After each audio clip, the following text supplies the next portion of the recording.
Yesu nashimwe mwese ndabaramukije mwese mu izina rya Yesu Kristo umwana w'Imana ku izina banyita pascasie kandi nkaba ndi umukozi w'Imana nkaba nkunda Kristo.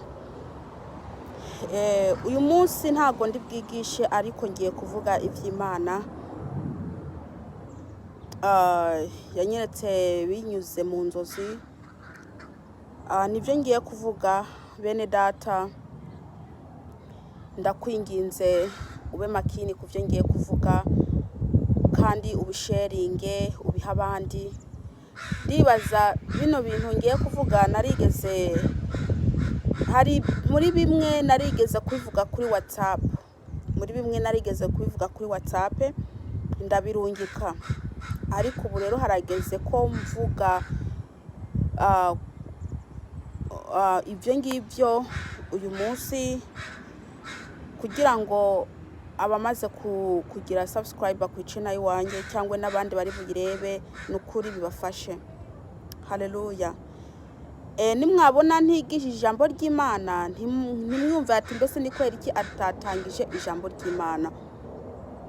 Ntago ndiko ndigisha, we ngiye kuvuga ibyo naboneye mu nzozi, kandi nawe niwabyumviriza n'ukuri uramenya ko atari ibintu byo gufyinatisha. Haleluya. Nkaba nshaka kwibutsa abantu bataragira subscribe, mufyonde subscribe, muce mufyira naho gakengeri, hanyuma musharinge izo video. Kweri Imana ibagire neza, kuko nimwagira subscribe muzaza muronka notification, mufyonze naho kantu zeka kenge muzamuronka notification. Yesu Kristo nabageneza kandi abahezagire. Reka rero nsenge hanyuma mbandanye. Uwiteka Mana Nyiringabo, nukuri ndagushima ko uyu mwanya ungejejeho, ndagushima ko igitondo ciza data, dore ndi imbere yawe, ndi imbere y'abantu bawe. Uwiteka Mana ndakwinginze ubabayire umutima wanjye kugira ngo mwami nkore umurimo wawe data. Dore ngiye kuvuga biriya wanyeretse binyuze mu nzozi.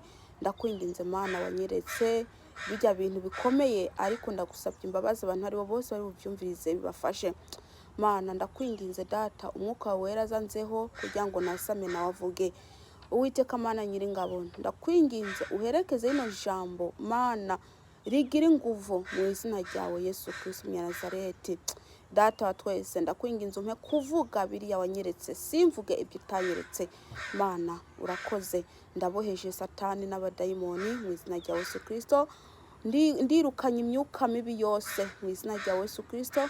Ndakwinginze data, abamarayika bawe baze kugira ngo bangotire hano hantu, bangote. Haleluya. Mu izina rya Yesu Kristo uburinzi bwa bukomeye bungire neza. Yesu Kristo ndakwese umuntu ari wese ari bwumve no magambo wantumye ibyo wampaye, mwami Yesu Kristo, mbese bimugira akamaro. Ni mu izina rya Yesu Kristo, amena. Nkuko nabivuze rero, harashize igihe kinini igihe, ariko ni mw'uyu mwaka, ariko harashize igihe amezi menshi ashize. Reka ntangire ku cambere kuko n'ibintu bigera kuri bingahe, ariko icya kabiri biza bisa n'icyo cyambere, ariko icya gatatu ntago bisa. Muracyumviriza. Icyo gihe nukuri mvuze ndibuka itariki, ukwezi, ntago ndavyibuka, bivanye nuko ntago nandika. Rero iyo ntabyanditse ntakagera igihe ko ndabivuga numva ko byafasha abantu, ko ndabivuga kweri usanga nabyibagiye, ariko nibagiye itariki n'ukwezi nukuri, ariko ndabyibuka ibyo nabonye ndabashikiriza. Ico gihe rero narasinziriye ndota igitabo ca Bibiliya. ndabereka bene data, ndabereka mube makini munyumvirize. Udafite umwuka wera nasenge Imana imuhe gusobanukirwa ibyo ndiko ndavuga. Ndota igitabo cya Bibiliya. Iyo Bibiliya bene data, akarorero, nuwa nino Bibiliya icumenya uziko ari ijambo ry'Imana rimwe hagati, uziko ari ijambo ry'Imana rimwe hagati, kandi nta yandi magambo uzikarimwo atari Imana. Reka ndabereke Bibiliya. Iyi ni Bibiliya mfite, narose ndayifite. Iyo Bibiliya ndazingurura, urazi hano haherera inyuma ahangaha. Ndabereka ibyahishuwe, kino gitabo ca nyuma c'ibyahishuwe.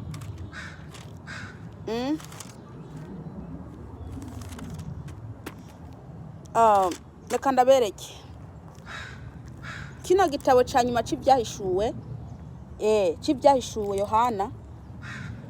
Urabona ko igitabo c'ibyahishuwe arico gihereza, urabona ko atakindi gitabo kirata ibyahishuwe. Ibi nabyo nibindi bashizeho byo gushaka intuze muri Bibiliya.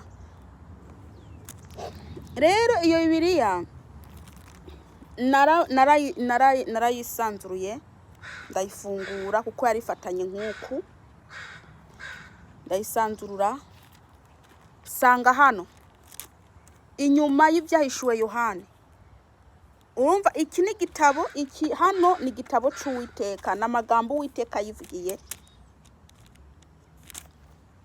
Hano naho mbona hariho izindi nkaratasi, ikindi gitabo, mbona ikindi gitabo kindi cyandikishijwe ikaramu y'ubururu. Urumva rero hari handitsemwo ibindi bintu. Urumva kandi ico gitabo cari c'inkatasi z'amakaye, ntago zarizi ahubwo zari zitandukanye n'izindi. Zozo mwebwe murabizi amakaye y'amakarokaro, imirongo y'amakarokaro n'ikaramu y'ubururu, nivyo byari biri ahangaha. Inkaratasi zandikishijwe n'ikaramu isanzwe y'ubururu ziri ahangaha. Abantu bazi ico bisobanura n'ukuri murayimenya. Murabona ko Bibiliya ari ni Bibiliya imwe, mbese bifutse nk'uku ntiwamenya ikirimwo, ariko nagira ngo ni ijambo ry'Imana kabisa. Mfunguye nkasanzura nsanga kuntuzenye ku byahishuwe ikiye gitabo ca nyuma, sanga inyuma yacu hariho izindi nkaratasi nyinshi bashizemo, ariko byari biri kumwe nk'uko. Ndatangara maze kubibona, natangaye cyane mu nzozi zanjye. Ndatangara kabisa, ndatangara ndiyumvira igituma Bibiliya ari ijambo ry'Imana uyibona ifutse nk'uku, ariko wafungura ugasanga harimwo izindi nkaratasi, harimwo ayandi magambo atandukanye n'ayari hariya, mbese n'ibindi. Sinzi ukuntu nagize uku, narebye imbere ndi kure gatoya, mbona nerekwa umupasiteri, umukozi w'Imana. Munyumviriza, nerekwa umukozi w'Imana yari imbere ariko arigisha ijambo ry'Imana.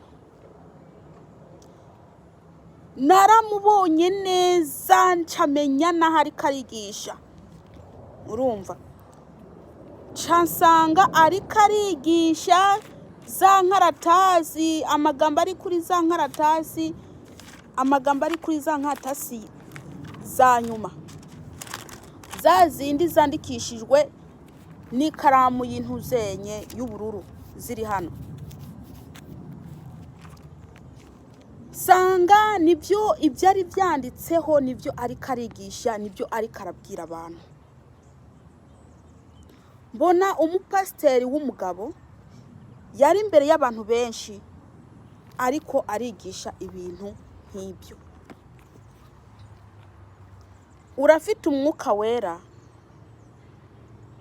nusenga Imana igusobanurire ino nzozi. Iyi njye ntabwo ndayita inzozi, iyi si inzozi, kuko ndiza neza ko Imana ivugana n'abantu bayo mu nzozi, kandi ndiza neza ko Imana isura abantu. Naciye ndonka inyishu mu nzozi, menya ko hari inyigisho zitari iz'Imana abantu bigisha. Ab'iki gihe basigaye bavuga bati ngo Imana yadutumye, kandi atari byo. Abakozi b'Imana, gisinze njye mvuga abakozi, barigisha amagambo atari muri Bibiliya, mbese inyigisho zihumanye. Hariho abantu baza kwigisha inyigisho kabisa, wazumviriza ugaca usanga kweri izi nyigisho ntizivuye ku Mana, ahubwo Imana barayibeshera. Bene data, mwirinde bino bintu. Binyereka ko inyigisho z'iki gihe cyangwa zizaza, kino gihe tugezemo ni canyuma. Inyigisho zo kuyobya abantu nizo zirahari, izo ngizo namba mutazibona zirahari, kandi inyigisho zikurura abantu mu muriro ziriho, kandi abo bantu ntuzabamenya. Bakoresha ikintu cyitwa igitabo cya Bibiliya, barishushanya ushobora kubamenya, kandi ndani harimo amagambo bari kubarigisha atari y'Imana. Ubu inyigisho ziriho ntago ari iz'Imana, kandi bakwigisha mu izina rya Yesu, bigisha mu izina rya Yesu, ntago bavuga ati mu izina rya Satani, ntago bavuga mu izina ry'uwabatumye, ahubwo bavuga mu izina rya Yesu. Kandi umuntu atabizi aricara akazumviriza. Mbese zirahari, mwirinde. N'izindi zigiye kuza zo kuyobya. Imana ngo yantuye ngo mbwira aba n'aba, ngo ijambo ry'Imana rivuga uku nuku. Bene data, mwirinde. Iyo nzozi nayirose muri cya gihe barandungikiye audio kuntuzenye kuri WhatsApp. Barambwira ko kwanza simbeshi nuwabimbwiye, uwo muntu twaravuganye arambwira ko mbese ngo Imana yarungitse umuti muri Bibiliya, ngo w'umushatsi, ngo muzingurure, ngo nimwasanga mw'umushatsi, ngo muca mugira iki, ngo muce mushira mu mazi, ngo munywe ajya amazi y'umushatsi. Ibyo bintu nabifashe mu mutwe, ndagenda gusenga. Maze mu nyuma Imana inyereka ibyo. Hashitsi haheze ikindi gihe,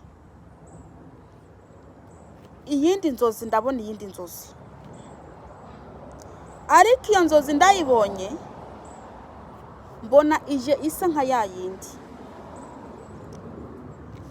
Nabonye abantu babiri b'Abayisilamu, ntago ntinya kwavuga, ndi imbere y'Imana, b'Abayisilamu b'abagore. Mbona bariko baravuga ubutumwa bavuga izina rya Yesu. Sinzi ibyo nakoze, sinzi ibyo navuze, ariko ntago ari amagambo mabi. Rero navuze ngo nimwinjire ngo mu Mana neza. Yandi magambo mbwira abo bantu nyine ngo nimwinjiye mu Mana neza. Nimba ngo Imana izabagira neza, maze kwibagira ko harazigiye kandi nta nubwo nabyanditse. Ako kanya nkivuga ayo magambo acarandebe igitsure. Ikintu nabona afite abantu amaze gukurura. Ako kanya mbona aranshikiriye. Nge nawe turaganira. Ndamubaza ko ari umukristo, arambwira ko yakiriye Kristo ariko atari umukristo. Byumvikane ko ni umwisilamu, nubwo yavuze ngo ni umukristo, yarishushanije nk'umukristo kandi akiri umwisilamu. Ndabaza mugenzi wa tujya mugenzi wawe nawe bimeze gute? Atujya mugenzi wanjye nawe nyine kameze. Ati ntago turi neza mu bukristo, ntago mbese turabisilamu.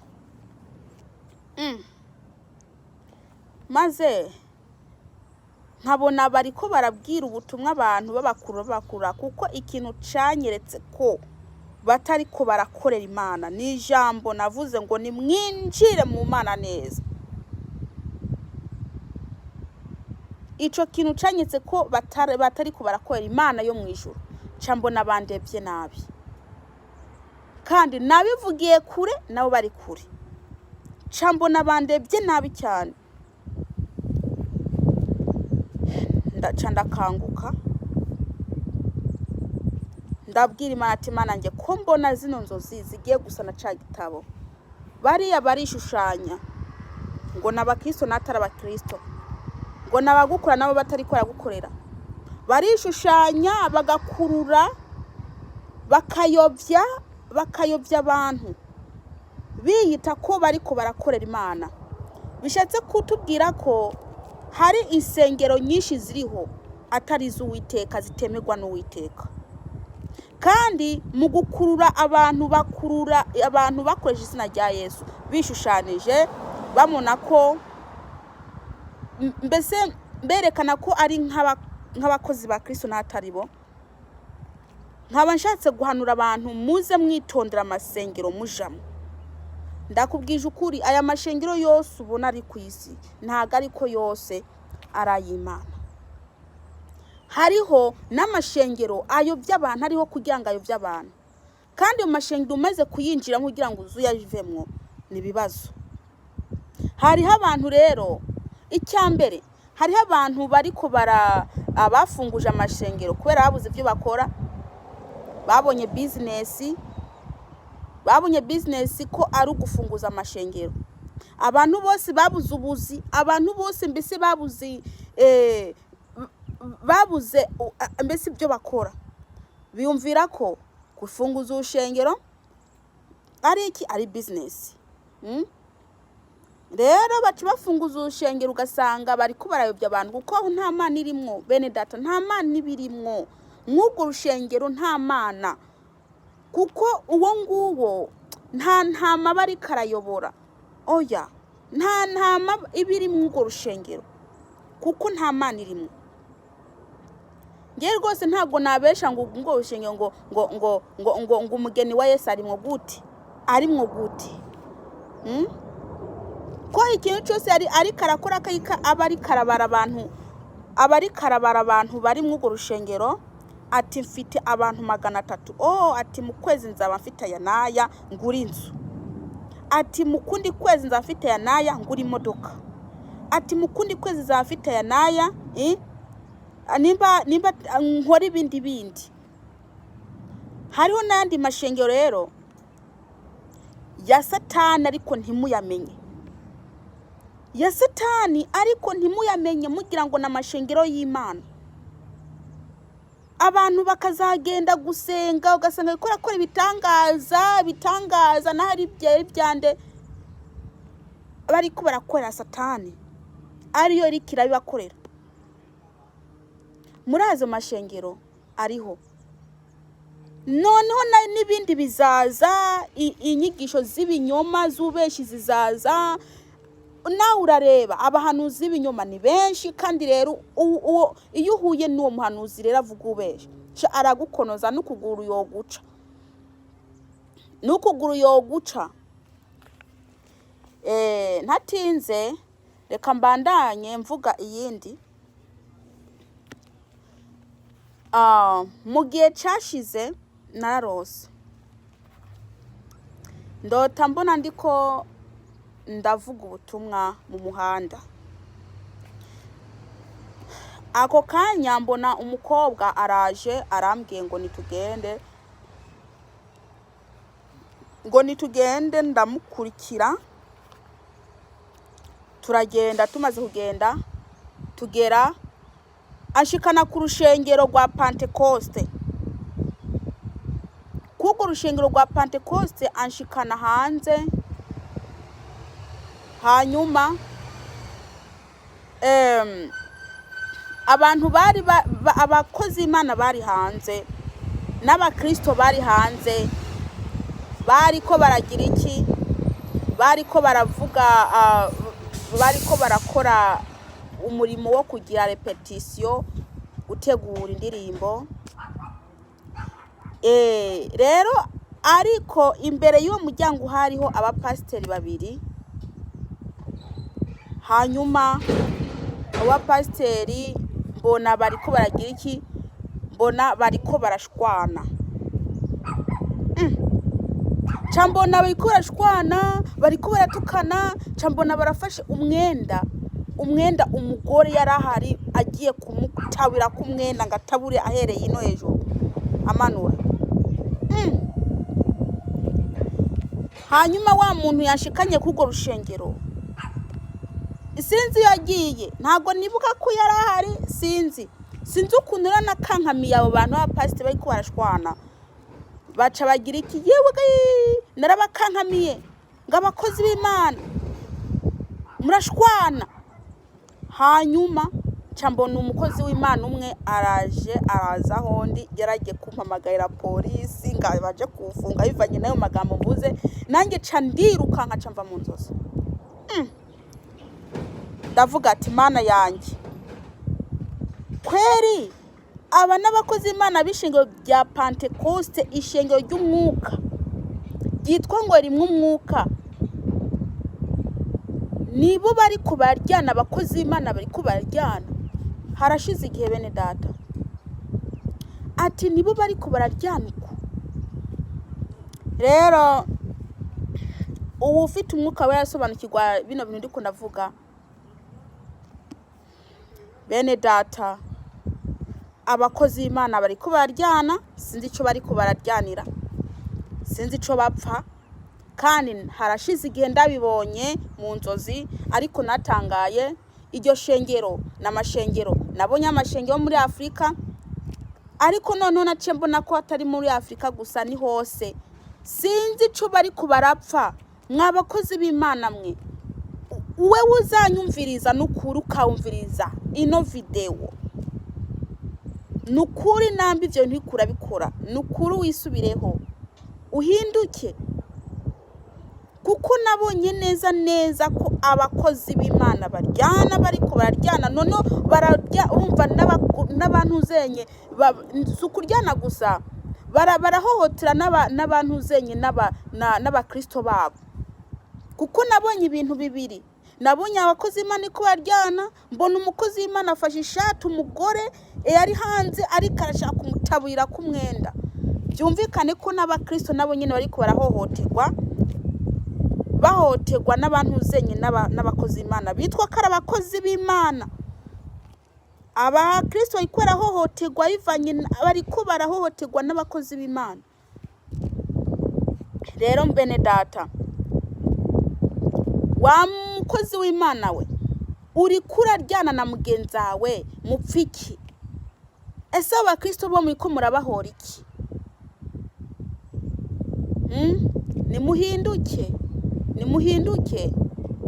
Nimuhinduke kabisa, kuko mugira ngo nararose ngo nizo zisanzwe. Uri umuntu umwuka wera ukabona zino nzozi narose ntago ari inzozi zisanzwe, kuko ndizera neza ko bino biriho kandi n'ibindi bizaba. Ariko rero harago umuntu abizana cyangwa azabizana.